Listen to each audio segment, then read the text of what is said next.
Khammam parliament segment పరిధిలో ఎన్నికలు ప్రశాంతంగా కొనసాగుతున్నాయి. పోలింగ్ కేంద్రాల దగ్గర ఎలాంటి అవాంఛనీయ సంఘటనలు జరగకుండా 144 సెక్షన్ అమలు చేశారు పోలీసులు. పోలింగ్కు సంబంధించి మరిన్ని డీటెయిల్స్ ఖమ్మం నుంచి ఖదీర్ అందిస్తారు. ఖమ్మం పార్లమెంటు ఎన్నికకు సంబంధించి అన్ని రకాల ఏర్పాట్లను పూర్తి చేయడం జరిగింది. అనేక మంది దూర ప్రాంతాల నుంచి వచ్చి తమ ఓటు హక్కును వినియోగించుకోవడం కోసం బారులు తీరిన పరిస్థితి కనిపిస్తూ ఉంది. పార్లమెంట్ ఎన్నిక అని చెప్పగానే దేశవ్యాప్తంగా ఏర్పడే ప్రభుత్వం అని చెప్పేసి ప్రతి ఒక్కళ్ళు కూడా యువత, మహిళలు, అదేవిధంగా సీనియర్ సిటిజన్స్ అందరూ కూడా ఈ ఓటు హక్కును వినియోగించుకోవడం కోసం వస్తున్న పరిస్థితి కనిపిస్తూ ఉంది. ప్రధానంగా చూసుకున్నట్లయితే పార్లమెంట్ పరిధిలో 16,39,000 మంది ఓటర్లు ఉండగా దాదాపుగా అందరికి సంబంధించి ఒక 40,000 మినహా అన్ని రకాల స్లిప్ను పంచడం జరిగింది. అయితే ప్రస్తుతం చూసుకున్నట్లయితే ప్రతి ఒక్క చోట కూడా 144 సెక్షన్ విధించారు. దాదాపుగా 100 మీటర్ల నుంచి 200 మీటర్ల వరకు లోపలనే వాళ్ళు రావాలని చెప్తున్నారు. అభ్యర్థితో పాటు మరో 4 రావచ్చు. ఒక వాహనం కూడా లోపలికి ఎలో లేదు అని చెప్పేసి ఆంక్షల్ని విధించడం జరిగింది. అయితే ప్రస్తుతం చూస్తే లోక్సభ ఎన్నికలు పురస్కరించుకొని పోలింగ్ కోసం పకడ్బందీ ఏర్పాట్లను చేశారు. అయితే ఖమ్మం పార్లమెంట్ నియోజకవర్గంలో రిటర్నింగ్ అధికారి జిల్లా కలెక్టర్ విపి గౌతమ్ కేంద్ర ఎన్నికల కమిషన్ పోలింగ్ సమయం 1 గంట పొడిగించిందని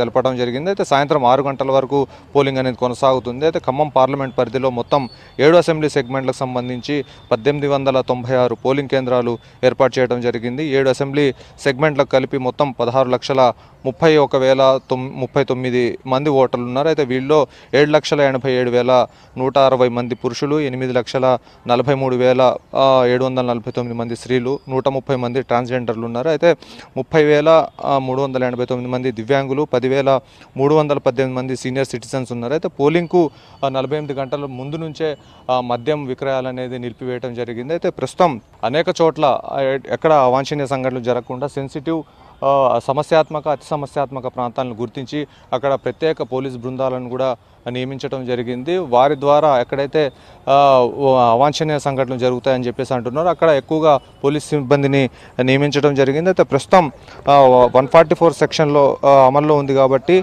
సైలెన్స్ పీరియడ్లో ఎక్కడ ఇలాంటి సంఘటనలు జరగకుండా పోలీసులు కట్టుదిట్టమైన భద్రతను ఏర్పాటు చేశారు. అదేవిధంగా ఫంక్షన్ హాల్స్లో, రిసార్ట్స్లో, ఫామ్ హౌస్లలో తదితర చోట్ల నిఘా టీంలు ఏర్పాటు చేసి అక్కడ రైడింగ్లు కూడా చేస్తున్న పరిస్థితి ఉంది. అయితే మొత్తం ఎన్నికలకు సంబంధించి పార్లమెంట్ పరిధిలో 2,391 మంది పోలీసులు పాల్గొంటున్నారు. అదేవిధంగా 6 కంపెనీల సిఐపిఎఫ్ బలగాలు బందోబస్తు విధుల్లో ఉన్నారు. అయితే 20 ప్రత్యేక టీములతో శాంతి భద్రతలను కాపాడుతున్న పరిస్థితి అయితే ఉంది.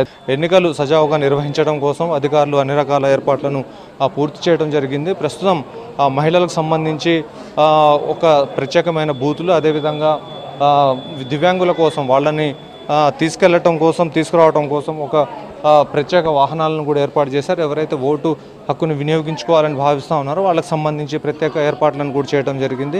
అయితే మహిళల కోసం ఒక ప్రత్యేకమైన బూత్లను ఏర్పాటు చేశారు. అయితే ప్రస్తుతం దూర ప్రాంతాల నుంచి వచ్చి యువత, అదేవిధంగా వేరే వేరే ప్రాంతాల్లో ఉన్న వాళ్ళందరూ కూడా వచ్చి ఓటు హక్కును వినియోగించుకోవాలని చెప్పేసి భావిస్తున్న పరిస్థితి కనిపిస్తూ ఉంది. అయితే గతంలో చూసుకున్నట్లయితే గత పార్లమెంటు ఎన్నికల్లో 75.3% పోలింగ్ అనేది నమోదైంది. కానీ ఈసారి ఎక్కువగా నమోదయ్యే అవకాశం కనిపిస్తూ ఉంది. ఎందుకంటే టైం ఎక్కువగా ఉంది, ఎక్కువగా దీని గురించి ప్రచారం కూడా నిర్వహించడం జరిగింది. అదేవిధంగా అన్ని పార్టీలు కూడా దీన్ని చాలా ప్రతిష్టాత్మకంగా తీసుకున్నాయి. ఈ నేపథ్యంలో ఖచ్చితంగా ఈసారి పోలింగ్ పర్సంటేజ్ పెంచాలి అని చెప్పేసి భావిస్తున్న పరిస్థితి కనిపిస్తూ ఉంది. గతంలో చూసుకున్నట్లయితే నామా నాగేశ్వరరావుకు 5,90,000 ఓట్లు పోలవటం జరిగింది. అయితే ఈసారి ఎన్ని ఓట్లు పోలవుతాయనేది ఒక సందిగ్ధంగా మారింది. అయితే గతంలో ఎవరు ఒక ఎమ్మెల్యే కూడా లేరు, ఎవరు కార్పొరేటర్ కూడా లేని టైంలో 2019 ఎన్నికల్లో రేణుకా చౌదరికి దాదాపుగా 4 లక్షల ఓట్లు పోలవడం జరిగింది. అయితే ఇప్పుడు ఖచ్చితంగా అన్ని నియోజకవర్గాల్లో 7 ఎమ్మెల్యేలు, కాంగ్రెస్ ఎమ్మెల్యేలు ఉండటం, దాంతోపాటుగా ఇక్కడ పార్లమెంట్ ఇన్ఛార్జిగా స్థానిక మంత్రి పొంగులేటి శ్రీనివాసరెడ్డి కూడా ఉండటంతో ఖచ్చితంగా పోలింగ్ పర్సంటేజ్ పెరుగుతుందని చెప్పేసి భావిస్తూ ఉన్నారు. ఏదేమైనా కానీ సాయంత్రం వరకు పోలింగ్ పర్సంటేజ్ ఎంత అయ్యే అవకాశం కనిపిస్తూ ఉంది.